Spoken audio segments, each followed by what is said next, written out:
আজকে ডিনারে prawn tomato rice করবো বলে আগে থেকে চালটা ধুয়ে আমি ভালো করে ধুয়ে নিয়েছি। চালটা ধুয়ে কিন্তু জল দিয়ে ভিজিয়ে রেখেছিলাম 1 ঘন্টার জন্য।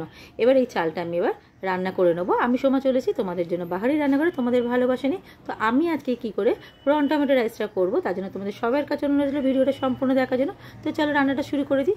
দেখো চালটা সিদ্ধ হওয়ার জন্য কিন্তু আমি গ্যাস জ্বালিয়ে কিন্তু আগে দিয়ে কড়াইতে জল দিয়ে দিয়েছিলাম। আর এই জলটা কিন্তু গরমও হয়ে এসছে। যেহেতু অল্প চাল, আমার ঘরে যতটুকু চাল লাগবে আমি সেই পরিমাণেই চালটা দিয়েছি, ওই জন্য আমি কড়াইতেই রান্না করছি। তোমরা চাইলে কিন্তু এটা ডেচকিতেও করতে পারো। তো চলো চালটা কিন্তু একটু নাড়িয়ে দিলাম খুন্তি দিয়ে, এটা ঢাকনা দিয়ে আমি কিন্তু এটা হতে দেবো। যতক্ষণ চালটা সিদ্ধ হবে ততক্ষণে আমি টমেটো, পেঁয়াজ, আদা, রসুন সবই আমি ভালো করে আগে কেটে নিয়ে আসি। সবগুলি দেখো আমি কেটে নিয়েছি। টমেটোটা কিন্তু আমি আলাদা করে আগে পেস্ট করে নেবো। এই রাইসে কিন্তু সব মশলাই কিন্তু পেস্ট করেই দিতে লাগবে। তো চলো আগে টমেটো আগে পেস্ট করে নিই।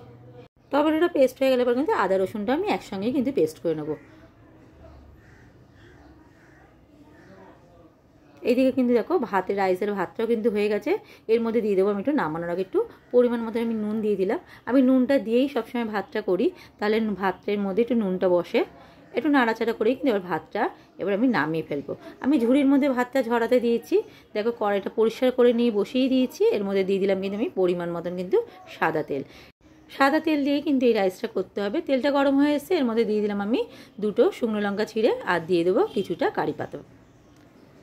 আমি এখানে কিছুটা বিনস দিয়েছিলাম। বিনস দেওয়ার ভিডিওটা কিন্তু এখানে স্কিপ করে গেছে। তোমরা চাইলেও কিন্তু এখানে বিনস দিতে পারো, তাহলে দেখতেও ভালো লাগে, খেতেও স্বাদ লাগবে। দিয়ে দিলাম অল্প করে একটু নুন দিয়ে একটু ভেজে নিলাম। এটা দিয়ে দিলাম এর মধ্যে আমি পেঁয়াজ, আদা, রসুনটা যে বেটে রেখেছিলাম সেই বাটাটা দিয়ে কিন্তু এবার এটা আমি ভালো করে কষিয়ে নেবো। পেঁয়াজ, আদা, রসুনটা দেখো কষানো হয়ে গেছে। এবার এর মধ্যে দিয়ে দেবো আমি চিংড়ি মাছগুলো। চিংড়ি মাছগুলো যেহেতু বড় ছিল আমি এই জন্য টুকরো করে নিয়েছি। তোমরা ছোটো চিংড়ি চাইলে পারো, কিন্তু ছোটো চিংড়িও দিতে পারো, তবে চিংড়ি মাছটা কিন্তু ছোটো দিলে পরেই ভালো লাগে। এটা দিয়ে একটু নাড়াচাড়া করে নিলাম। এবার দিয়ে দেবো যে টমেটোটা যে পেস্ট করেছিলাম সেই টমেটো পেস্টটা দিয়ে কিন্তু সব কিছু দিয়ে কিন্তু আমি মশলাটা আবার কষিয়ে নেব। এই রাইসটা খেতে খুব ভালো লাগে, টক ঝাল ঝাল। দিয়ে দিলাম একটু স্বাদ মতন একটু চিনি, আর দিয়ে দিলাম আমি কিছুটা ধনেপাতা কুচি। ধনেপাতাটা কিন্তু এই মশলা কষানোর সময় আমি দিয়ে দেবো। সব কিছু দিয়ে একটু নাড়াচাড়া করে নিলাম। এর মধ্যে এবার আস্তে আস্তে করে আমি ভাতটা দিয়ে দেবো। দেখো ভাতটা কিন্তু আমি ঝুড়ির মধ্যে কিন্তু ঝরাতে দিয়েছি। অল্প অল্প করে ভাত দিয়ে কিন্তু আমি মশলাটার সঙ্গে মিশিয়ে নেবো। দেখো সবগুলো কিন্তু ভাত দিয়েছি, দিয়ে কিন্তু দেখো সুন্দর করে মশলার সঙ্গে কিন্তু মিশিয়ে নিয়েছি। এর মধ্যে এবার দিয়ে দেবো আমি কিছুটা ঘি।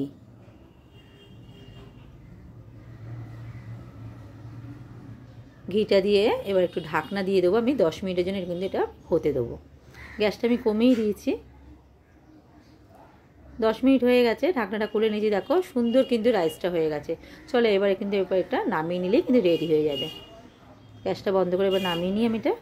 দেখো নামিয়ে নিয়েছি কিন্তু প্রন টমেটো রাইস। এইভাবে তোমরা একবার বাড়িতে বানিয়ে দেখতে পারো। আর রেসিপিটা যদি আমার ভালো লেগে থাকে ইউটিউব চ্যানেলটাকে সাবস্ক্রাইব করে দিও, ফেসবুক প্রোফাইল থেকে দেখলে পরে লাইক, শেয়ার, কমেন্ট করার অনুরোধ করি। আবার আজ তোমাদের কাছে নতুন কোনো রেসিপি নিই তোমাদের জন্য বাহারি রান্না করে। আর এটা তোমরা না মাংস, পনির, আলুর দম সব কিছুর সঙ্গে পরিবেশন করতে পারবে।